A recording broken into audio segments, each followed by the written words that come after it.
Hey guys, that's your coming at you today in Raid Shadow Legends. Welcome to the video, guys. Glad to have you all here today. Mariah's on the radio. It's that time of season, guys. It is Christmas time. It is, no matter what you celebrate, happy holidays out there. Send us some cheer your way. It can be the best time of year. It can be the most rewarding time of year, especially if we have, you know, loved ones, family, or if we've lost loved ones, or if we're going through something. It can be a very challenging time of the year. So either boat that you're in, just again, send us some love your way today. I'm actually experiencing somewhat of a resurgence in my holiday cheer. The magic had really lost it for me, excuse me. I lost the magic for a while, but I've been able to relive and re-experience that through the eyes of my my child, my 6-year-old. As a matter of fact, we just went to this this awesome, I guess like this old train station converted into a big Christmas amusement park, and we had a blast. Just really cool to see all the lights and see, again, experience that joy through his eyes. Anyway, just wanted to share that with you guys. Maybe some of it will rub off on you as well. Today, you know, actually last week, I shared my #1 choice for the #1 slept on inside the entire game. What do we have, like 1,000 champions in the game now? The #1 PvP sleeper for the arena in the game, right? I'm not going to spoil it. If you missed that video, go ahead and check it out. I'll try to link it in the description in the pinned comment of today's video. What are you hiding? I can see it from here. Now, I want to share my PvE, because a few of you asked in those comments, okay, who would your PvE most underrated, like S tier in disguise champion in the game be? And I thought about this one for a while because there's a lot of candidates, right? There's a lot of sleepers out there. You guys know, Pay me my money in cash. especially champions that received a lot of buffs throughout the years. I feel like, you know, I mentioned this in the other video too, so I won't belabor the point, but I feel like we sleep on the Vergum cars of the world, right? The big blobs. He's really solid now, you know, Vlad, the Nightborn, and really who comes to mind, like even way above and beyond those two in like an Errol and Constantine, all those champions, really for me is an orc. It's a female. And it's Teela, and it's not close. And let me tell you why, guys. Teela Goremane is so incredible in so many different areas of the game. She's so versatile, and I want to make my most compelling argument to you guys today. I present my case. Teela Goremane, the #1 most slept on and underrated PvE champion in all of Raid Shadow Legends. She used to be one of the worst champions in the game, a la like a Dracomorph and a Mashald, legendary champions who went from worst to close to first. That sounds like poetry. She definitely is in the same boat. She's an HP-based champion with 22k on the base HP. She's very tanky, very easy to keep alive. It also means she can solo some content because she has a burn and a burn extension in her kit. She also has heals and all kinds of good stuff. So Hexdrinker Scimitar, her A1 ability, I'm going to go through her kit, and I'm also going to talk about what was buffed over the years because she received 2 really big buffs. First of all, her speed, her base stats. She used to be a 92, and now she's a 98. I mean, 98's still not like amazing, but 92 is awful, right? So she received a very significant stat buff there. I wish they would do the same thing to Rouse and Scarhide. A couple other legendaries out there sitting at like 91 speed. Not in today's raid. Anyway, I digress. Hexdrinker Scimitar, it used to be attack an enemy, steal a buff. Now, it's attack an enemy, steals a random buff from the target, also has a 50% chance of stealing another random buff as long as the target is under 2 or more buffs. Well, I mean, if we're stealing, you know, if we have a shot at stealing a buff or 2 buffs, they're probably going to be under 2 or more if we're going to pull off that second steal. I really like buff steals. I think they're very good, especially on A1s in this game, and she has the potential of stealing 2. Very good specifically for Hydra. On the Pyre Strike, her A2, it's a 3-turn cooldown. They went through this. This used to be a 4-turn cooldown. Unable to be booked down to a 3. So they buffed this to a 3-turn, okay? It used to be attack 1 enemy, places a burn, okay? Now it's attack all enemies, place an HP burn. It used to be at 1 enemy HP burn on a 4-turn. How bad is that? Now it's an all enemies HP burn and a big version of continuous heal on all allies for 2 turns on a 3-turn cooldown. Very good. On the Life Worm, it's an AoE now. Again, this used to be a single target back in the day as well. This is on her 2nd buff. This received a massive rework, okay?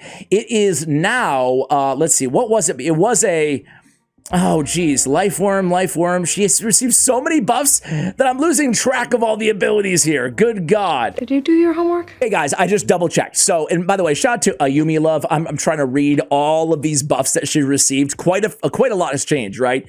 It used to be an AoE with a heal reduction. Now it's an AoE with a chance of increasing, well, 100% chance when booked, of increasing duration of all burns on the enemy for 1 turn. Also landing a leech, 100%. Also landing a hex. Oh, hex is so valuable in this game now after the hex buff. And I mean, she has that. She has a leech. She has a burn. She has burn extension. She's stealing buffs as well. She's got great heals on the continuous heal. And she has resistance in all battle. And she's tanky. What more do you want from a champion? Stupid. I'm going to show you the build that I have on her, then I'm going to run her in a few areas where I run her, right? I think she's amazing. So here she is. I put her in Relentless gear because Relentless is, for the most part, my favorite PvE set in the game, specifically for Hydra Clan Boss. I really want to decrease these durations on these abilities. Her A2 is even better when decreased, more heals, etc. Her A3, when you get that extra turn, that can bring this down to essentially a 3-turn cooldown when booked. So I went Relentless. I love her again in Relentless gear. You could entertain Immortal gear or regeneration if you want her to solo content as well. We need accuracy on her, so you could even entertain perception gear on this champion. We have HP on the ring, we have crit damage on the amulet, and we have accuracy on the banner. We have a trip speed roll on the accuracy as well, not bad. We have crit rate on the gauntlets, we have HP percentage on the chest, and we have speed on the boots. Now I want to say something here real quickly. Crit rate on the gauntlets is a nice to have. It's kind of a min-max for a little bit extra damage in Hydra Clan Boss. However, it's not gonna, you do not have to build Teela, despite her having 2 AoEs. You don't have to build her with the burns in that kit.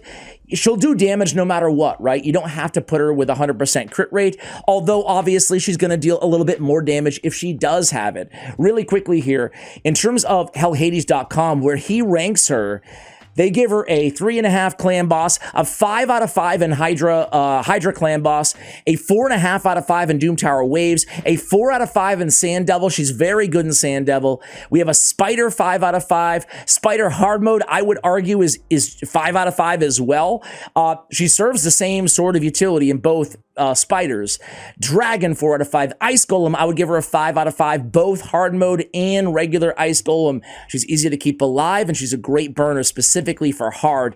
Maybe a 4 for normal and a 5 for hard. Frost Spider 5 out of 5 as well. Man, so many different areas. Specifically, I would say Doom Tower Waves, Hydra Clan Boss, Sand Devil, Spider, and Ice Golem. I consider her to be S tier in all of those categories. So there's not a lot of champions that you can say have that level of versatility and effectiveness in each of those areas with her kit.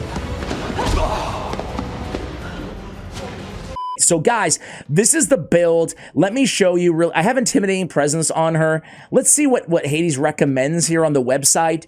By the way, shout out to YST. I believe he does all these champion guides now on the website. Really love that guy. Super smart. Cruelty, Brimstone, and Intimidating Presence.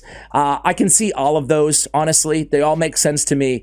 For Hydra, I might even take her out of Intimidating. You know what? Let's do it. Let's put her in Polymorph. I mean, what am I doing? I just wanted to cost myself gems for no reason. That's what I wanted to do. How would you like to show off what you can do on TV? Let's put her in Brimstone. I mean, Polymorph. Come on, bro. All right. Masteries really quickly on her. This is an old Mastery build. I didn't change anything. I went down offense. I picked up War Master. I did pick up Life Drinker because, well, she's dealing some damage and, you know, we want to heal her, right? Especially for solo builds or duo builds, stuff like that, when you want to farm food alongside her when farming. On the support tree, we went with accuracy, and we went with lasting gifts to extend the duration, of the continuous heals, right? She's a really competent healer. Moreover, we also picked up Master Hexer to extend the duration of the HP burn, the leech, and the hex. The hex, of course, most importantly. We also picked up Arcane Celerity. She's casting so many debuffs, we might as well get that turn meter increased by 10% or have a shot at it at least every time a debuff cast by this champion is removed or expires. Stat priorities on this champion are going to be accuracy, speed, and then after that, HP, survivability, and then crit rate, crit damage if you can get it on her. Let me go ahead and show you guys. Just let me show you my 4-turn spider team starring Teela Goremane. So here's the team, guys. We have a Sissia Flame Tongue to be an instant activator. You can run an Artak. You can run a Theodore as well in that sort of a role. I love Sissia. We have her, Tila, as a burner on this squad. If things kind of go awry, she can extend those burns. She can heal the team as well if Newt, for example, does not get critical hits on his Blessed Bash. We have 2 enemy max HP champions, and then we have 1 spot open for food, for farming food, right? So this is a 4-turn team, provided that we don't land a weak hit with Newt, or 2 weak hits, I should say, with Newt. We go in there, we land the Teela goes first. She lands her burn on everybody. We come in there, we instantly activate said burn, and then we come in with the big hard hit from Acresia. Get out. Sorry, man. Okay. Get out! So again, I mean, basically just setting the table very nicely. And again, if things go awry a little bit, if Newt does land all weak hits or something like that, she's able to keep the team alive and extend those burns and just keep things going. So really, really happy, obviously, with this team. All right, guys, so stage 10, Ice Golem Hard. I love this squad because we can activate Seer nice and easy, especially with the continuous heal. That 1 extra buff might not sound like much, but it's perfect for the Karma Burn, right? So I actually have Seer's Karma Burn turned off for the Ice Golem because I want a nice 100% consistent win rate. I can pull this off a lot faster if I go with Seer's Karma Burn on, but I'm going to be losing about 20% of my runs from my research here, right? So I'd rather shut it off and allow Walking Tomb Drang and Teela just to go ahead and do their burn damage while also instantly activating and extending those burns between the 2 of them. So again, here, similar to Spider, we're pairing her with other burners in the game with just awesome results, right? And again, it's consistent here, even despite, you know, the hero reduction on everybody. We do have a nice tanky reviver on the team as well, and we have the heals, right? And we have the reset with Kymar, so there's just beautiful synergy here. And again, even though this is stage 10 hard, the mobs are level 350. It takes a lot of buffs and a lot of damage to kill them. What I really, really like about this squad is just the consistency, you know, and it's really just a burn over time strategy here. What I also love about these 2 burners, my favorites in the game, do I really mean that? They're really personally my favorites, Walking Tomb Drang and Teela Goremane. Nothing against Artak and you know, all the other activators, the Sissias out there. I just love these 2 because they're quite different, you know. Walking Tomb Drang has that great heal, as we can see here on display as well. Teela has the self-sustainability. Walking Tomb Drang is able to come in here and just basically powerhouse through here while we wait for Duchess to heal everybody up. So again, this is the run where I'm just not losing. Worst case scenario, sometimes I'll have a Duchess die, but either Walking Tomb Drang or Teela, if we build her with regen and Immortal. By the way, Walking Tomb Drang is built to be super tanky, and we don't care. He's not in Relentless. He's not built with 100% crit rate or anything like that. That's a way that we can build Teela as well, specifically for dungeon content. The reason I have her with 100% crit rate, with a little bit more nukage on her, is for Hydra Clan Boss, which we're going to actually watch next. So I'll come back to you guys at the end of this run. Almost done. All right, guys, there he goes. So again, Teela doing a really good job, 4.1 milli, 474 on the heals as well. And look at this, a beautiful reflex helmet with a speed roll there. Legendary 6-star, sign me up on that one. All right, guys, here's the Hydra Clan Boss team. We have Trunda, Teela, Gerptuk, Inquisitor, Arbiter, and Ugo. Let's see how this team does. What are we lacking here? We're lacking control. We have no provoker on the team. Obviously, Teela is bringing quite a bit. She's bringing the control for Head of Mischief. She's bringing heals with a leech. She is bringing the heals with a continuous heal, which again we're going to need with Gerptuk on the team. Moreover, she's bringing the burn that never goes away, right? So let's see. I'll take it like 50 turns and we'll see what we can do for damage here. But so far, so good, I would say, right? It's not like we have a Yumeko Trunda reset team, so I would not expect any absolutely insane damage or numbers here, but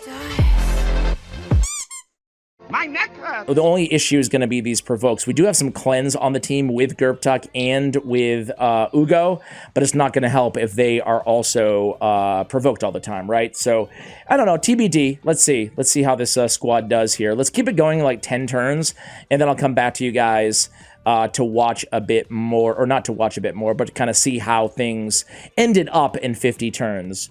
But yeah, hopefully, guys, you know, you're picking up what I'm putting down in terms of Teela Goremane. She's so versatile, as I said, like numerous times now. I feel like she's tanky, she's easy to build, you know, and she just does so much. She's really one of those 2 champions in 1 type deals after all the buffs. So let's watch one more. Hopefully we can come in here and pull off another like big Trunda nuke. We need Ugo to go in there and debuff though, and place those block buffs, right? We have 2 block buffers on the squad. Well, we have it now. Things are set up nicely, but I need Ugo to go in there with the decreased defense, right? Before Trunda gets any ideas with these big nukes. All right. So here we go. And she comes in with Forge Rhythm. Not ideal. Now we're going to go A2 right now, right? On, she goes A3. I wonder if she's just prioritizing A3 over A2 because of the poisons and Gerptuk. Okay, there we go. That's what I'm talking about, Trunda. That's what I'm talking about. So there we go. I can't complain anymore. So anyway, guys, as I said, I'll keep this team running and we'll see how we do. Be right back. All right, guys, so we ended the battle here. Again, need to optimize the team a little bit, but not too bad. Teela puts out, obviously Trunda puts out 44 million damage, just doing what Trunda does here. We got Inquisitor with 11 mil. We got Teela with 10 million damage. And look at this, 700,000 on the heals as well. Isn't that great? And keep in mind, I mean, the Leech is going to show up. Those heals are going to show up under, you know, the other champion. So you can see the Leech value is displayed under Inquisitor, under Trunda, and you add all that up. She's a uber support, debuffer, damage dealer, everything in one, guys. So let me know, do you agree with me? Is Teela the woman? Is she the GOAT? Is she the most underrated PvE champion out there? If not, then who the heck is? Thank you for watching till the end of the video. Much love, and as always, take care, guys.